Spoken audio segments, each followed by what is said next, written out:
কয়েকজন সন্ত্রাসী হাসনাত ভাইয়ের গাড়ির পিছনে আঘাত করে, গ্লাস ভাঙচুর করে এবং তার শরীরে তাকে হত্যা করার উদ্দেশ্যে স্পষ্টভাবে তার শরীরে আঘাত করার চেষ্টা করে। পরবর্তীতে আমাদের ছাত্র জনতা এসে আমরা সেটা হাসনাত ভাইয়ের কাছ থেকে জানতে পারি। এখন হাসনাত ভাই মোটামুটি সেফ আছে, তবে বেশ আহত হয়েছে হামলায় উনি।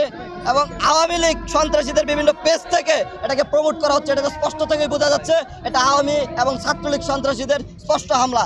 সুতরাং আমরা গাজীপুর থেকে 24 ঘন্টার ভিতরে হামলার বিচার চাই এবং প্রত্যেকটা সন্ত্রাসীদের অবশ্যই ধরে বিচারের আওতায় আনতে হবে। হাসনাত আব্দুল্লাহ শুধুমাত্র একটা আমাদের সংগঠনের সম্পদ না, উনি হচ্ছে রাষ্ট্রের সম্পদ। এই ফেসিবাদী আওয়ামী লীগকে নিষিদ্ধ করার জন্য উনি যখনই বক্তব্য রেখেছে, দেশের বিভিন্ন প্রান্তরে আজকে পরিকল্পিতভাবে হাসনাতের উপরে হামলা করা হয়েছে। আজকে গাজীপুরের ছাত্র সমাজ, গাজীপুরের শ্রমিক জনতা, গাজীপুরের সাধারণ মানুষকে নিয়ে আমরা হাসনাত ভাইয়ের এই হামলার বিরুদ্ধে ব্যাপক প্রতিরোধ আন্দোলন করে তুলব ইনশাআল্লাহ। যারা হামলা করেছে হাসনাতের উপরে তাদেরকে আগামী 24 ঘন্টার মধ্যে গ্রেফতার করে উপযুক্ত শাস্তি দিতে হবে। এই হামলার সাথে জড়িত আছে 24 ঘন্টার ভিতরে তাদেরকে আইনের আওতায় আনতে হবে। আপনারা জানেন ইদানিং আমরা প্রত্যেকটা রাজনৈতিক সংগঠন থেকে শুরু করে প্রত্যেকেই আওয়ামী ফ্যাসিস্টদের নিষিদ্ধের দাবি তুলছে।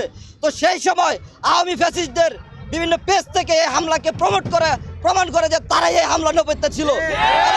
আওয়ামী লীগের এই সন্ত্রাসীরা আমাদের হাসনাত ভাই যখন এই আওয়ামী লীগ নিষিদ্ধের দাবিতে সামনের কাতারে রয়েছে, তখন তারা এই হামলা করে এই দৃষ্টান্ত দেখিয়েছে। আমরা স্পষ্টভাবে গাজীপুর থেকে ঘোষণা করতে চাই, অবশ্যই 24 ঘন্টার ভিতরে প্রত্যেককে আইনের আওতায় আনতে হবে, অন্যথায় আমরা নিজেরাই এর ব্যবস্থা নিব ইনশাআল্লাহ।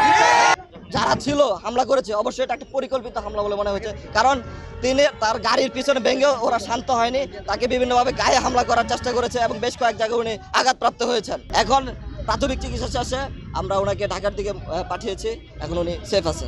যদি 24 ঘন্টার ভিতরে রাতের ভিতরে যদি আমরা কোনো ফলাফল না পাই, পজিটিভ ফলাফল না পাই, আমরা আগামীকাল থেকে গাজীপুরকে অচল করে দেব। তারপরে হলো অবশ্যই এই আওয়ামী ফ্যাসিস্টদেরকে বিচারের আওতায় আনতে হবে এবং এই ইন্টারিয়াম সরকারকে বলতে চাই অবশ্যই আওয়ামীদের নিষিদ্ধ করতে হবে।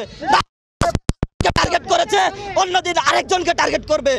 তারা আমাদের কোনো যারা 24-এর আন্দোলনের মহানায়ক ছিল, যারা 24-এর আন্দোলনে অগ্রগামী সৈনিক ছিল, তাদেরকে টার্গেট করে তারা শেষ করতে যাচ্ছে। অবশ্যই আওয়ামী ফ্যাসিস্ট ছাত্রলীগ প্রত্যেককে নিষিদ্ধ করতে হবে এবং সঠিক বিচার করতে হবে।